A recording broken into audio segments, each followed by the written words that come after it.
Planet Dolan.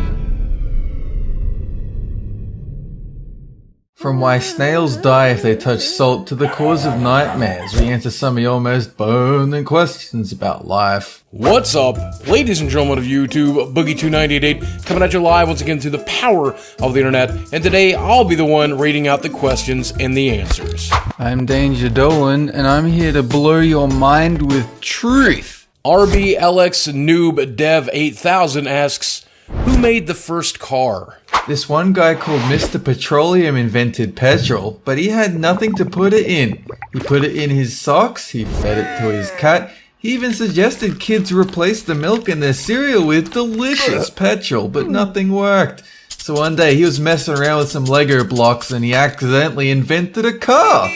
And, well, that worked out nicely. Carl Benz from Germany made the first ever car. It ran on petroleum gasoline just like today's cars, but it only had 3 wheels, had no roof, and you steered with a lever instead of a wheel. Jake Reloque asks, how come people sneeze? Every time you breathe in something smelly, you collect tiny pieces of poop that slowly grew in your nose. Eventually, your body pushes it into your bowels and out your butt. When you sneeze, you're just getting rid of the bits that got stuck in your nose hairs. When your nose lining collects some irritating bits in the air like germs or pollen, the brain sends a signal to get rid of it, causing a deep breath that increases the pressure in your lungs, and then the body quickly pushes the air out through your nose. Achoo! Oh hey, someone dropped some chocolate on the ground. James Smith asks, why do snails die if they touch salt? Everyone knows that snails only eat leaves. This is because they're really picky eaters. They hate chocolate and pizza, and most of all, they hate salt. And if you put some anywhere near them, they froth with rage and die of anger. Whoa, whoa, whoa, whoa, put those salty crisps back in the bag. I'm calling the police. Hello, officer?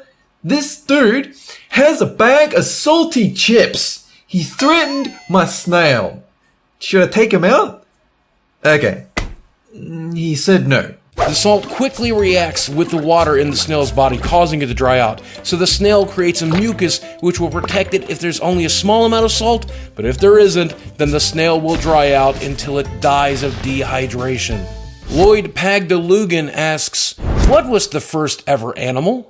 Well, since the Earth used to have loads of volcanoes, the first ever animal was actually a lava monster that might look scary at first, but it was actually a huge nerd. It was also a little cutie and would melt the heart of any girl that walked in a small radius near it. We used to think that the first ever animal was the simple sea sponge, but it was actually the comb jellyfish. It actually shocked scientists to learn that such a primitive life form ever had its own nervous system. If there are sponges in the sea, how come it still has water? Hey Dolan, you're a sponge. Psh, I might need some time to absorb that comment. Daniel Parker asks, why does sticking a fork in a toaster electrocute you? Because it isn't bread, dummy. This is a general rule of life. If you pour juice in your sock, it will electrocute you too, because you're doing something wrong. Same with putting cheese in your car instead of petrol. And trust me, you don't want to know what happens if you put a fork in a hairdryer. When you turn on a toaster, it runs electricity through the metal in order to create heat. If you touch the prongs with something that conducts electricity, you're given it a chance to send a shock up the fork and into your body. Dolan, no! It's fine. I'm testing something. Oh yeah, it kills me. That's right. Derp. Seagirl12 asks, why does it take so long to reach other planets? Well, there's no gravity in space. Everyone moves really slowly like the astronauts on the moon. It takes a lot of rocket power to move even 1 inch an hour. If we could move normally, it would only take a couple of minutes to reach Jupiter.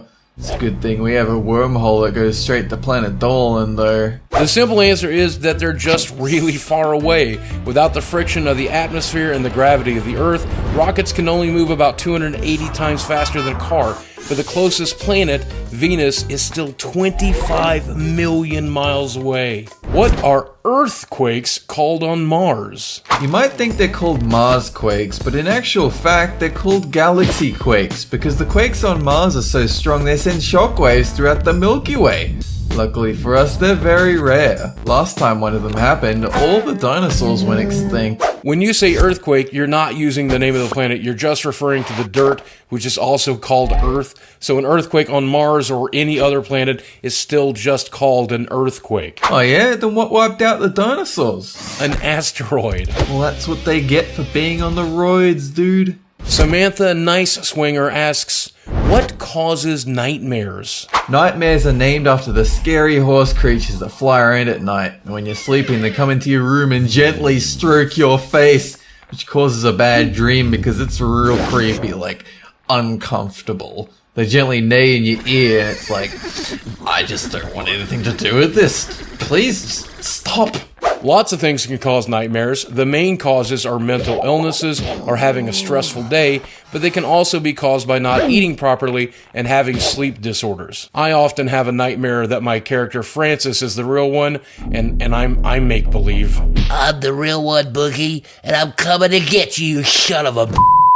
You know, I never have nightmares. Well, this x-ray makes it hard for me to believe you can have nightmares when you don't even have a brain. No, you're a sponge! The Squeak Squad asks, who invented the first movie? William Shakespeare's brother Hollywood Shakespeare made the first ever movie, but everyone back then preferred stage plays because they were much more posh back in the Dark Ages, so he was quickly forgotten.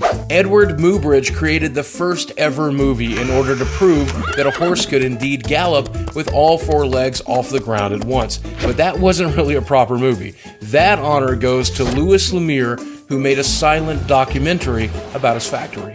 You're forgetting Hollywood. Why does everyone forget him? Dude, you made him up? Yeah? Well, did I make up this? Are you absolutely sure that I'm the sponge?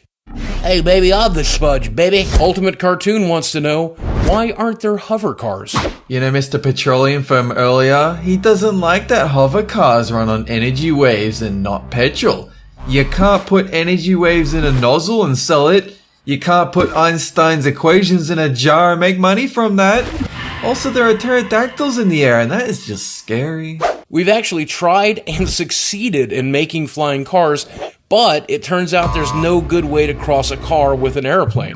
Not only that, but it takes too much fuel for it to be affordable for most people. That's just what they told you. But as I said, I'm smarter up, and I have a hover car. Oh, if you're so smart, what's 10 times 2? 8,2,100,004. Obviously. Ugh. Huge shout out to Boogie2988 for his guest appearance on this episode of Super Planet Dolan. Go check out his channel, it's linked down below. Anyway, that's it. Thanks for watching. Have a good one.